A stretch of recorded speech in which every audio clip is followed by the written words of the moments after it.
This guy, this only you. I don't know if many. There was this dude Andre Walker. So he used to work for Oprah Winfrey, right? And this was really in the early '90s. And there were lots of people that developed these anthropologists and people study hair, developed different ways of determining what different hairstyles are. But this is the guy, this is the one that really sort of took off. So when you see this, like 1, 2, 3, 4, it's this dude Andre Walker, right? He did an Oprah Winfrey thing. Kinks, he used the word kinks. That was his term, but mostly we don't use that anymore because the idea is that hair isn't really kinked. You see it kind of kinked on the right on 4B, but that's actually not really I use this because this was the original one, but the hair isn't really kinked so much as it's more coiled. And so when you put it in a microscope, you see a coil. So when you talk about hair locking together, if you take a bunch of hair, you take like 4A or 3B or 3A, and you imagine putting a bunch of strands of hairs together, what it's doing is it's locking, and you're not going to be able to unlock it. It's going to be really hard. Whereas with 1B, A, B, or C, or even 2A, it's not going to lock together. It can twist together a little bit. Your hair is locked. So how long have you been growing? How long have you grown that hair? I've been growing my hair for a while. So do you know the evolutionary point behind if we go to like 3 and 4 hair, evolutionarily speaking, why we have that? And let me just give you that. Look at my hair.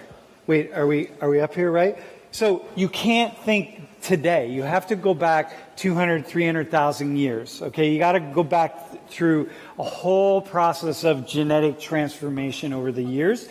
And imagine we're out in the sun, and where human beings first evolved. It's hot. It's pretty arid. People aren't walking around with baseball caps. They're not walking around with protection. They're going to spend a lot of time in the sun. You can't spend too much time in the sun letting your head get really hot. You get heat stroke, right? The heat stroke is really incredibly dangerous. So the body does this amazing thing, right? Like on one, it'll produce melanin that helps to protect us from ultraviolet rays of the sun and getting skin cancer. But also the hair does this thing where it coils up. And the more coily it is, so the more you go down to 4A, 4B, 4C, which we added another C, the more it sticks up. Like your hair is sticking really, and that means when the sun hits your head, it hits the outside of your hair. When the sun hits my head, it hits the scalp. And even if I had the 3 of you sitting in the front, even if you have thick hair, right, you want thick hair because that's going to protect you from the sun a little bit, but the sun's still going to hit your scalp, but it's not going to hit your scalp. And so the hair, the more coily it is and the more it sticks up, the more we get a natural protection from the really intense heat. And also, when your hair gets wet, how long does it take to dry? Okay. So it kind of just got dry like an hour ago. When did it get wet? At 8 o'clock in the morning. 8 o'clock in the morning, and it just got dry about an hour ago, okay? In a really hot environment, you have a natural protection from the sun. I mean, from the heat, you're going to retain moisture, it's going to keep your head cool, it's going to do all the kinds of things that we want our hair to do for us, to protect us. So, do you wear wigs, or do you like wear weaves and stuff? So, I've worn a weave once, and that was for prom because I wanted to do like a side like bun, but my hair wasn't long enough to get like that full big bun, so I put a sew-in weave in. But that was the only time I've ever put any extra hair on my head. Do you know what a weave is? Yeah. Do you know what a weave is? You know what a weave is? All right. Not everyone knows what a weave is. Can you tell the class about your hair? This is my hair because I bought it, but it didn't grow out my scalp. So, like, this is like Brazilian hair. It's a wig because I don't like wearing like my natural hair out like different times of the year because it's like I don't like the sun and like how it gets my hair like really dry and brittle. So like more towards like the winter time or like when it gets really cold, I wear my natural hair out because it's a little easier to like maintain my hair. And like I try not to straighten it as much and like do more like protective styles because just like you, I straightened like my hair and it was like thin and like started getting like really short. So like now that I don't, it like grows longer and stuff like that. Okay, so I guess this is a question for like anybody who knows, but is the relaxer for your hair like similar to a Brazilian blowout? No? Okay. With blowouts, there's no chemical. It's just a lot of excessive heat. But when you actually do like the relaxers and the perm, it's like chemically straightening your hair.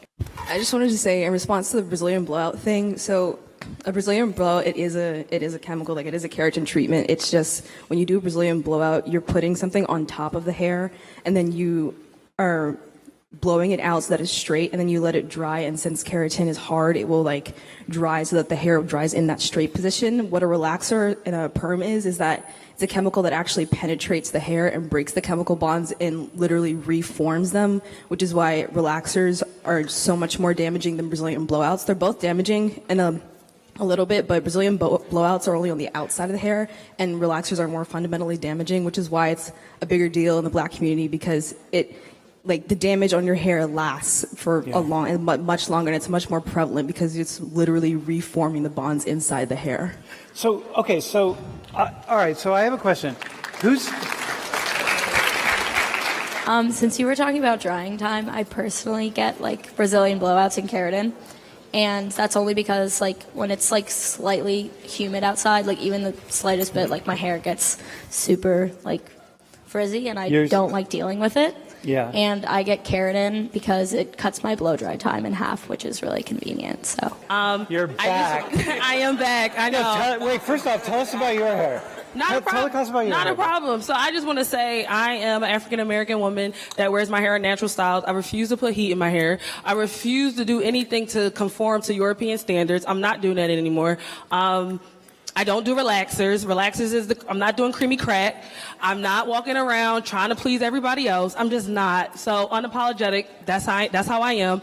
I wear my hair in locks. They're not dreads because nothing's dreadful about my hair. It's locks. Hang on. I want people to start using inclusive rhetoric and stop saying they're dreadlocks. It's not dreadlocks. They're locks. Nothing is dreadful about black people that wear their hair in locks. It's a huge movement that people are doing now, trying to get away from using the word dread and locks because nothing's dreadful. It's just locks. Yeah. Oh, well, yeah, the hair actually does locks. Yeah, so it's actually locking. So when you, as a white woman, look at her hair, do you have any idea what she does to take care of her hair? You have no idea? Yeah. I mean, I don't. Do you know what she does to take care of her hair? No. I literally wash it and condition it, and then I just let it air dry. Liz, in the morning, like I have 8 a.m. classes, so it's just funny to see like a bunch of like white girls walking around me and their hair is just still like wet.